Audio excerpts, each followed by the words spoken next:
Hi, this is Randy Finney with Right Side of the Chart, and today is Wednesday, March 29th, 2017. In this video, I wanted to take a look at the U.S. stock market. I wanted to do so in a little bit different spin this time around. Really, we'll start out with, what the stock market is, and I know most of you are, well, everyone's quite familiar with the stock market, but all it is essentially is a culmination of all the individual publicly traded companies out there. That's the stock market. Now, there's many different indices. Forever and a day, the media tends to lead with what the Dow's doing.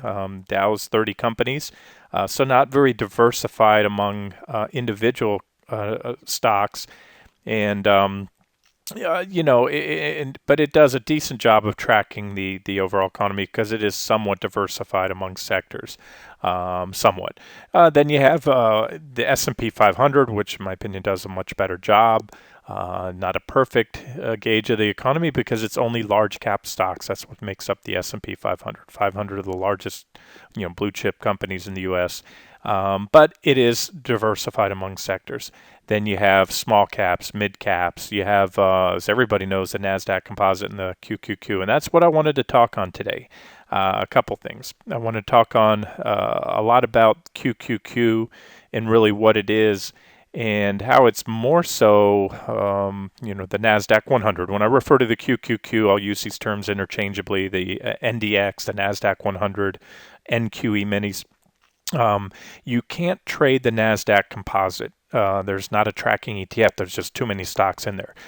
So the trading proxies, or the popular ones, are those instruments I mentioned. QQQ, which is Power Shares QQQ Trust, tracks the Nasdaq 100, roughly 100 stocks. There's a few more. I think it's 107 or something at last count. You also have NQ, the E-minis, things like that. And so that's one of the most popular traded vehicles out there, and I give it a lot of weighting in my analysis because the QQQ, of all the major U.S. indices, not only is it one of the largest as far as assets and trading volume and everything else, but it has the dubious distinction of being by far, without even a close second, the best performing index throughout this entire bull market. I went over this in another video recently. I showed you all the major indices. We went back here and I just grabbed on my measuring tool. I pointed out that the Qs of the Nasdaq 100 bottomed back in November 2008, where every other major U.S. indice bottomed back in early March 6, 2009, on just about all of them. So the Qs or the Nasdaq 100 bottomed a little bit early, and so not only have they led the way in duration in this bull market, they are also by far the best performing index, as you can see as I drag here, up about 434%. Now let's put this into perspective. The S&P 500 over little shorter time period, because it started its bull market in March of 2009, a few months later. The S&P 500 has only gained 255%. The Dow Jones Industrial Average over that same bull market, March 6 bottom 2009, has only gained about 224%. So again, you're talking a return nearly double in the Nasdaq 100. And I should point out, it's worth mentioning, the Nasdaq Composite. Again, the Nasdaq 100 is simply the 100 largest companies within the Nasdaq Composite. And those 100 of the 100 largest, the top 10 make up over half the returns in the Nasdaq 100. It's a super top-heavy, unbalanced, and, as I'm going to get to in a minute here, very undiversified index. It's basically, again, it's a tech fund. I'm going to impress that point here in a second. So tech is going to make or break this market. It's certainly made this market. Nobody can argue that. And again, that's evidence in the fact, the Nasdaq 100 is up, well over 430%, and almost double that of the Dow Jones Industrial, and and almost the S&P 500 as well. So let's take a look at what makes those up, and I'll make my case here for those of you that aren't familiar with all of those. Let me grab a few different screens that I have up. I'm working off multiple monitors here. All right, this is the QQQ. And here's our sector allocation. You can see information technology, or tech. Theirs is about 58% weighting. So as I said, the Nasdaq 100 is basically a tech fund with a consumer discretionary kicker, and then healthcare coming in there, just over 10%. And of that, there's most of those are biotech stocks. When we zoom in here and let's take a look at the top holdings on the left here, this window right here that I have open, that's XLK. For those of you, well, if you're watching this video, this is a members only restricted video, so you're aware that I put out a short today on XLK as well as its 3-time ETF, whichever one you want to trade. I'm shorting tech, which means basically I'm shorting the Qs. And if that doesn't make sense to you, let's just take a look. Here's the top holdings in XLK, the tech sector ETF. And I'll grab my little highlighting tool here, and you can see the usual suspects. Okay, here we go. Apple, the top weighting 15%, over 15%. This is QQQ, remember on the right. There's Apple, over 12%. Same names down the line: Apple, Microsoft, Amazon, Facebook. Here's your Microsoft. Amazon's not in the tech one because Amazon's more considered a retailer. But there you have Facebook, both the share classes of Alphabet, A and C.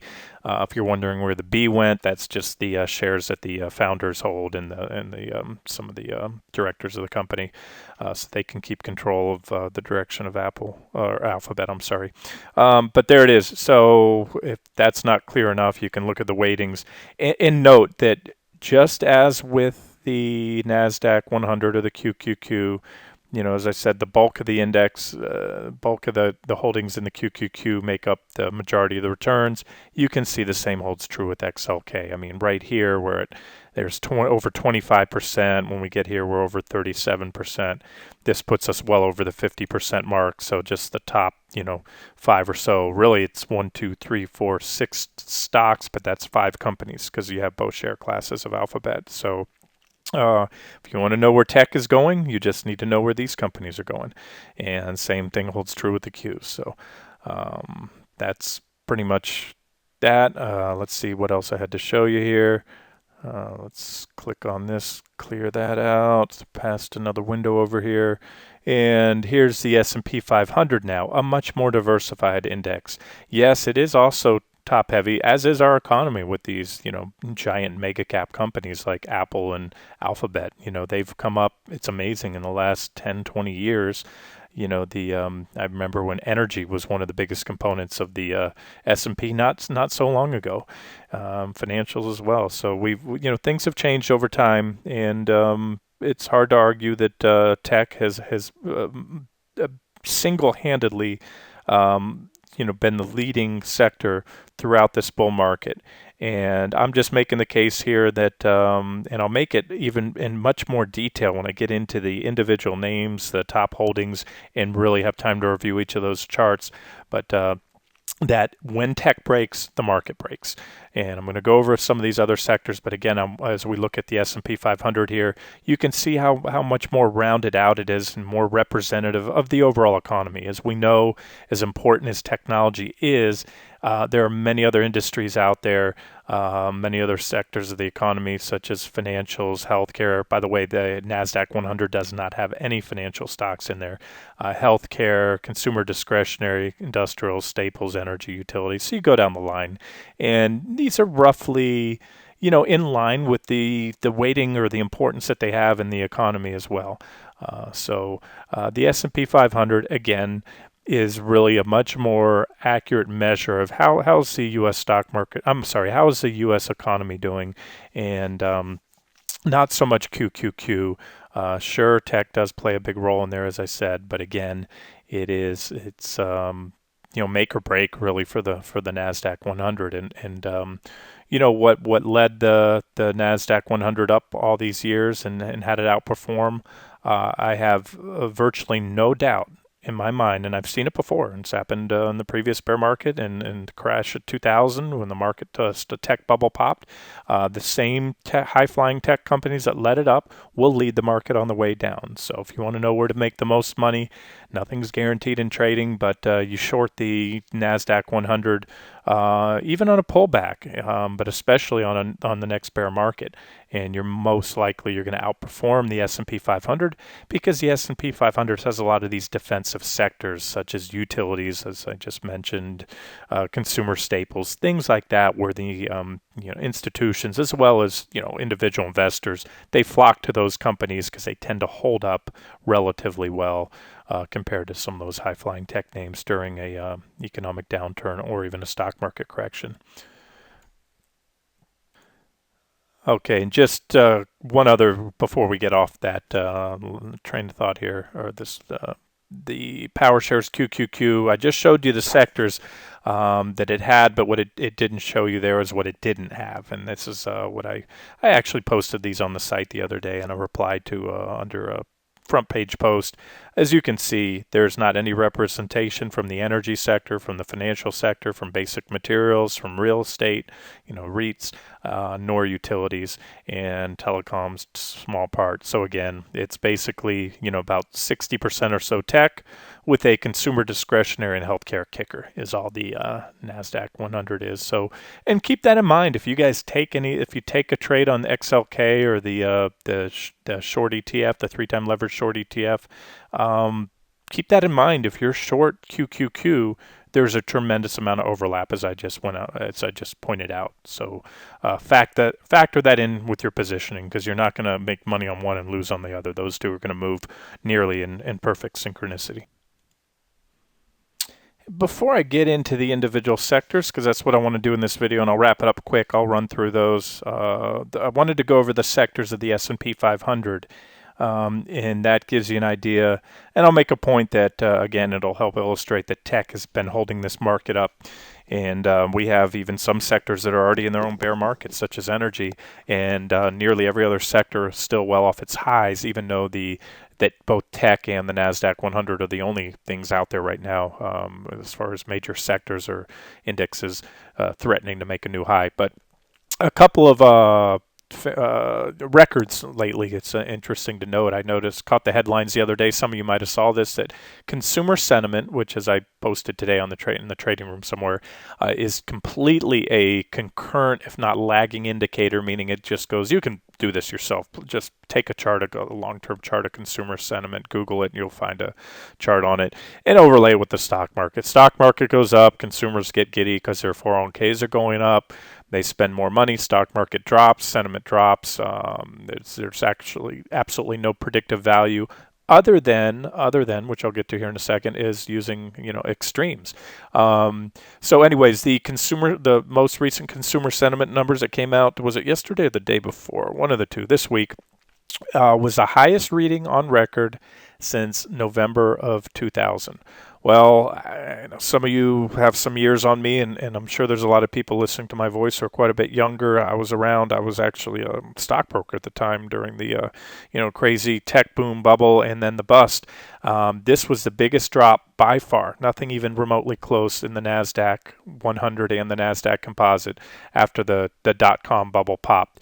We had insane valuations, and stock market was ripping. It was going up parabolic. And so, just FYI, that was in November of 2000. Again, this is the most recent sentiment reading, consumer sentiment reading, is the highest it's been since just before the dot-com bubble popped. That bubble popped, I remember it clearly, was March of 2000. So just a few months after consumer sentiment hit the same levels they just hit. This chart we're looking at here, this is something different. This is something I shared on the site recently. And we had the highest overbought reading. These circles right here, this is an RSI below a 21-year chart of the Nasdaq 100, and it shows you the RSI. Any level over 70 is considered overbought. Well, at no point in history of the index, and I've done this with the composite as well, and I'm not talking just this 20 years. You go back, and that's in fact, I believe all the index goes back to 1996. There was a reading almost just a slight hair below this this current reading, and that reading, which was at I think I have it at 86. Let me just check my numbers down below. I'll scroll down here. I have a line, at 85 actually. So the RSI, daily RSI, hit a level of 85, which was the highest reading ever in the Nasdaq 100, and about matched this reading here that came right on, I think it was January 5th, 2000, a mere 3 months or so before the tech bubble popped and the bottom fell out of the market. So a lot of people say, oh, this isn't a blow off top. Well, it may be. This is, again, the most overbought the market has, the leading index has ever been in history, and the only time it ever reached those levels was just before the dot-com bubble popped. A couple other extremes is the Shiller P ratio. The Shiller P ratio, again, I recommend doing a Google search to read up on it if you're not familiar, is widely considered the most accurate measure of the valuation in the market. Takes certain things into account, and you can see here's where we're at right now. 29 is the current Shiller P ratio. That level is only been matched by Black Tuesday in 1929, before right when the stock market crash kicked off, and we experienced the Great Depression. So you're all familiar with that. Hope some of you might have been around then as young children. Others, almost everybody has read or heard about that. Black Monday, I remember that one clearly too, October of 1987, I think October 21st, if I'm not mistaken. The market dropped over 20% in a single day, and that's where the Shiller P ratio was back then. It's not really pointed out here, but you also know, as I just pointed, there's the dot-com bubble. So the only time valuations have ever been at these levels, at or above, was Black Tuesday, where they were just a hair above, looks like a reading of about 30, and of course the dot-com bubble. And if you guys, again, if you were around to trade that, you're familiar with the fact that many of those companies had absolutely no earnings, no business model. I mean, there's a lot of companies right now, even the Nasdaq Composite, that have no earnings or negative earnings, but they didn't have any business model. That was just an insane bubble there. And there's our real estate / credit bubble of 2007. Look at the market top there. And we're well above that. So there we are, extremes across the board. And, I know there's still some out there calling for the market to go to the moon. But what we'll do in these videos, especially the follow-up video tomorrow, is timing is everything, because we've all heard the expression, the market can stay irrational a lot longer than you can stay solvent. So, I think I've seen a lot of technical evidence that shows that the market is breaking now. And I just need tech to break. I've mentioned some of the levels I'm looking for today, and that'll be the final pillar. When that goes, the market goes. And at this point, although I'm just looking for a pullback right now, I've already gone in detail some of my pullback targets on the broad markets in various sectors. All of what I just covered here tells me that any one of these tops may serve to be more than just a correction. You're only going to know when the top is in, and clearly in hindsight, obviously, that only makes sense. But there's just so much evidence stacking up, valuations, sentiment, not just consumer sentiment. I'm talking market sentiment, extreme bullishness, short interest. I'm looking at so many major key stocks and market tracking ETFs at near or even below their extreme lows. Things like that. So let's go ahead and look at the sectors real quick, and then we'll wrap this video up. All right, this is the S&P 500. This is my watch list I created. These are all the sectors. I just went over those earlier in the video. These are the ETFs, or just it's an easier way to track and see what each of those sectors are doing. We'll run through these one at a time, and I'll make my case as to, again, how tech right now is holding the market up. Every other sector, just about every other sector, the discretionary sector, consumer discretionary, is right up there along at new highs. But remember, again, this is a problem, in my opinion, of everybody piling into what's been hot, and that's the QQQ. So when you buy QQQ, because it's a leading index, it tends, you're creating insane overvaluation levels in these tech companies, as well as consumer discretionary, which is the second largest holding, as I mentioned, in QQQ. So I'm going to get into those real quick. I'm going to move this list to the side. I'll go through these not in any particular order, just the way that I have them listed here. Move it off to the screen. All right, here's XLF. You guys know this is an active trade on the site, and this is a great example of why I list different price targets. That also can be found in the FAQ page, why I don't just list one price target on a trade. And the reason is I expect reactions. Each target is an area where a reaction is likely. So if you, let's say you're not into big swing trades, you want to take quick profits, short trades, get in and out, 5, 4, 5, 6, 10%, depends on the trade, and move on to the next one. Those first targets always, of course, have a higher probability to be hit than the other targets. And if you're a longer term swing trader, you hold out, you ride out the counter trend bounces. And that's why I have these targets. So as you can see, we hit my first target, 2306, with a low of 2298. So, within just 8 cents below the price target. And then we had what is a typical reaction. Now, it's hard to argue. There's a nice bearish rising wedge here. This was the reasoning behind this trade. It was confirmed with very steep divergences. I had mentioned just a couple weeks ago, the journal put out an article that banks have become the most bullish they've been on banking stocks. It's ironic in years, and boom, right at the top. I mean, that article came out perfect. There's a big drop that came right after that. It was clearly a technical event. I stated other reasons for it, and this is just the first in a counter trend bounce of what appears to be a new wave down. Even if you're somewhat familiar with Elliott wave, you usually get at least a ABC correction, A down. This is your B up. This is your initial reaction. If it's just a corrective wave, and you're going to have a C down probably soon here. Maybe we go up. This would be resistance, but who knows when it turns back down. I'm sitting tight on my XLF shorts. And this is still the final target. So the point I'm trying to make here is this is a bearish rising wedge pattern that indicates you see the measured target, which is the widest part of the wedge. There it is. I've gone over this chart before. You add that to where the wedge breaks down, and that comes in right to my potential target. And I very well may hold out to this level here. So it looks to me, you can't argue that at least in the near term, the financials put in a top back here. They're already down. This is a key sector of the economy, and they've already down. They've dropped close to 10% or so. Weekly chart. Let's see what I have there. One of the most overbought, if not the most overbought, readings on the financial sector. At least this is a decade. I can only go back on this charting platform 10 years, and you can see how overbought we were. There's a larger wedge pattern.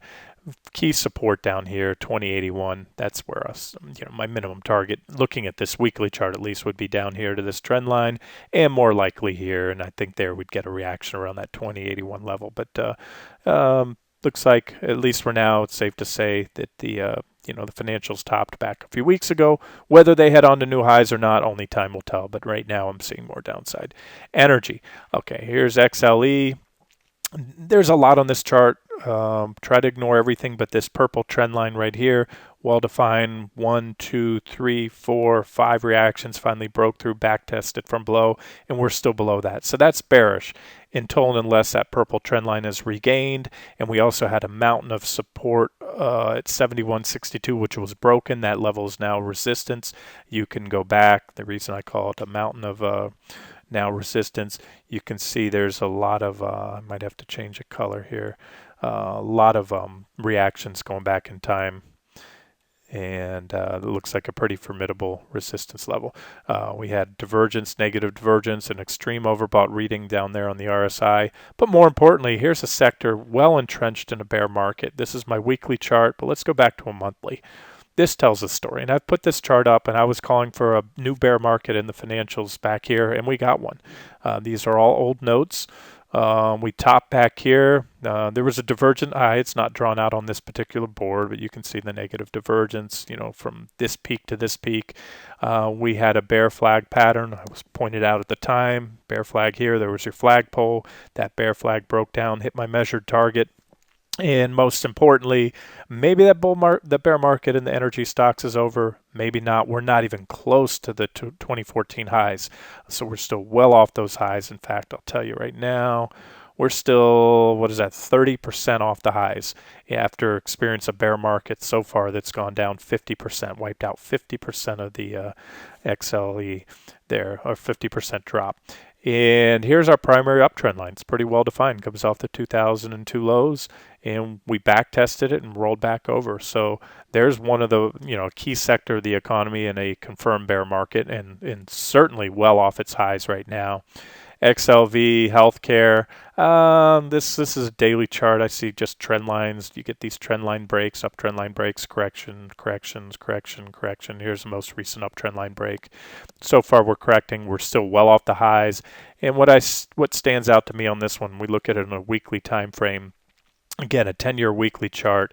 And I see what looks like a clear triple top pattern. You can look those up, just Google the term. And what a triple top pattern is, you do have three equal highs, roughly equal highs. They don't have to be exactly the same. And this is the range of that triple top pattern. And right here really is where I draw it, somewhere around there. And the bottom of that triple top pattern, the sell signal comes if and when prices break below the bottom of the pattern.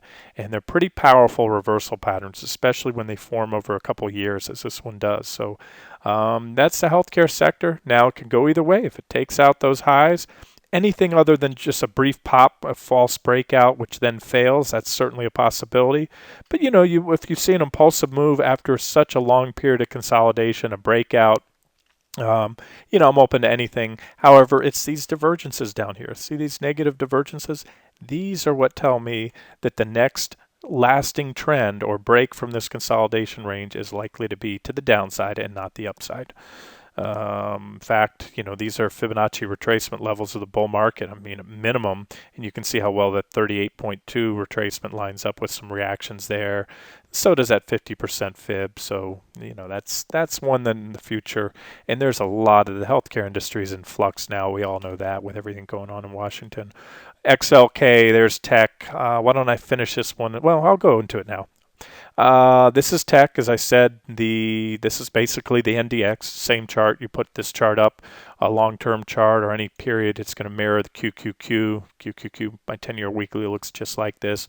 What I see here, again, this was posted as an active trade, so you can check that out. This is a number. We need to see this 5250-ish level. I have 5255 right there, but be safe to see that reaction logo. We dipped. We broke just below it intraday, closed back above there. So we need to see a daily close or an impulsive break below the 5250 area, and it's just a pretty nice, well-defined support shelf. You can go back and see how prices before, when we were hitting that level, they were resistance, broke above it, and just as it works in TA, once resistance is broken, it then becomes support, as it acted here on numerous attempts or tests.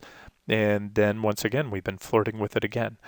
Bigger picture, why do I think that support level is more likely to break than hold? You can look at any chart with a glass half empty or glass half full approach.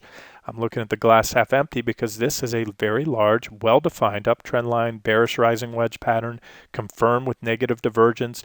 Some of the most overbought readings probably in the history of this, or almost certainly in the history of this ETF. Well, since we had the same thing on the Nasdaq composite, Nasdaq 100 with the most extreme RSI readings.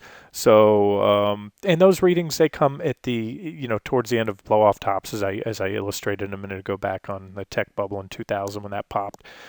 So, do we go higher? Do we back test the wedge? Do we pump up to a marginal new high? Maybe. I've given this trade some room. And I also have room to add if and when that 52.55 level goes, and there's the targets. So again, you're looking at right here the most bullish of all sectors. This is the only sector within the S&P 500. Discretionary again is close, but this is the only one very close to matching or making a new high while everything else is down off the highs. And here it is. Here's that consumer discretionary. Again, this one is over 20% of the QQQ. So it's going to move in line. It's going to have a sympathy bid because there's so much money going trading in the NQ, E-minis, and the QQQ, and every other Nasdaq 100 tracking ETF and or mutual fund that you're going to have sympathy buying when money flows into those the queues. They have to buy the same stocks that are being held within the index. So it's no surprise that as the second largest component that we're also challenging the recent highs. But when I look at this is a screamingly bearish chart to me. I don't care if it goes a little higher, backtests a wedge, makes new highs. I see a bearish rising wedge, very well defined. I see clear negative divergence confirming the bearish nature of that wedge. And so if we go up, it'll just be a back test, in my opinion, which is common, during a bearish rising wedge breakdown. Some breakdowns, you just melt down from there. Sooner or later, after the initial thrust down, you have a counter trend bounce, where some you get a back test before prices move lower. And well, you can see this is probably a longer term swing target. I think it's safe to say we're going down in time to the $82 level, which would be a correction of drop of about, from current levels that is, about 6.7%. All right, let's get to the rest. XLP, consumer staples, still well off its highs. We're not even close to threatening new highs yet. We're still good, over 2% above the highs. And there's the longer term chart. There's your primary bull market uptrend line, this white uptrend line. Numerous touches, quite a few reactions to validate it. We broke down back in 2015 and we back tested. It's a weekly chart. These things take time to play out. We have divergences building, negative divergences. Any new high, should it make another marginal new high, would be yet on another divergent high. In fact, both the PPO and the RSI are severely lagging. So you just extend these lines out and see that any equal or higher high would just be another divergent high.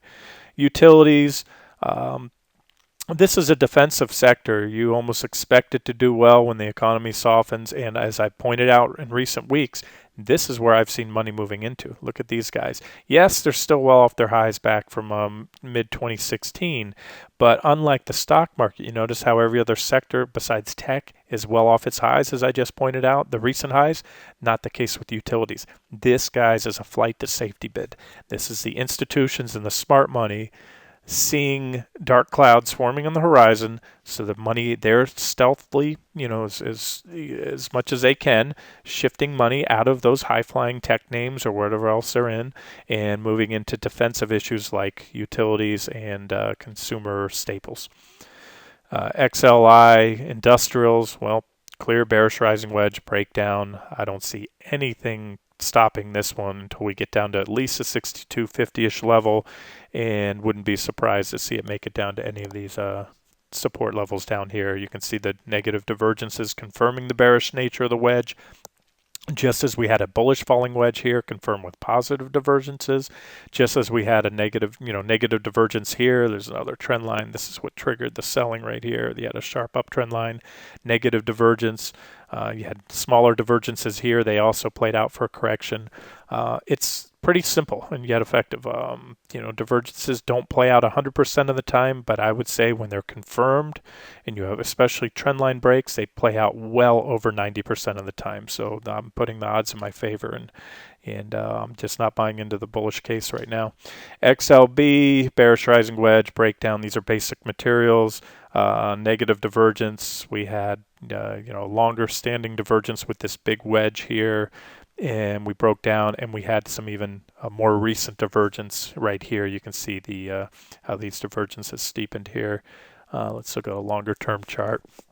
There's basic materials from a longer term chart. We had a bullish divergent low here, and that led to this rally. And it's not drawn out here, but I can show you that there are, currently this is multi-year divergence right now on this marginal new high. And keep in mind too, guys, I keep talking about how tech has just run up to new highs, lifted this market higher. Again, the common theme here is a lot of sectors such as energy, and here in the case of basic materials, it topped almost over 2.5 years ago. We're basically right now where we were about 2.5 years ago, and we've gone nowhere. Well, we had a bear market. We certainly had a correction. We're back to where we started, but we're not any higher. And from the look of this chart, I don't know, it might not be going any higher anytime soon. Telecom, that's had a nice run up, but here's an ascending price channel. It's not marked here, but I can draw out a little divergent high there. bearish crossover in the PPO. Go back to our daily time frame.